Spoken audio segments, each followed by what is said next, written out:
ان الله لا ينظر الى اجسادكم ولا الى صوركم ولكن ينظر الى قلوبكم. فرمای الله نه د تاسو جسمونو ته ګوري چې فلانی جسم غټ دی او نه د تاسو صورتونو ته ګوري ولكن ينظر الى قلوبكم، لیکن الله رب کریم د تاسو زړونو ته ګوري، زړونو ته ګوري، په زړونو باندې فیصله کوي. امام غزالی رحمت الله علیه د حدیث پاک تحت فرمایي د حدیث نه معلومه شو چې زړه د رب العالمین د نظر مقام دی. نو فرمایي تحجب د پخ سړی باندې چې خپل ځان خو په منځلو باندې صفا کې او خیره لري کی چې خلکو ته عیب نه ښکاریږي، خو فرمایي اچھا رب په نظر د اغه ځای د نه صفا کوي، اس شاید اغه زړه دی،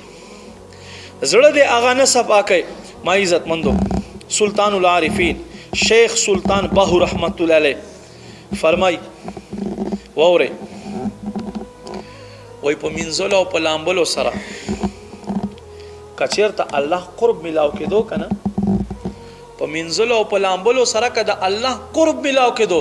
نو فرمای دا مایان خو 24 غنټه په وبو کې وي، دوی نه بسوک الله ته نږدې نو.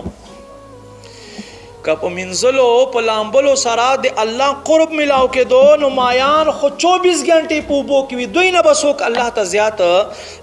نږدې نو. او فرمای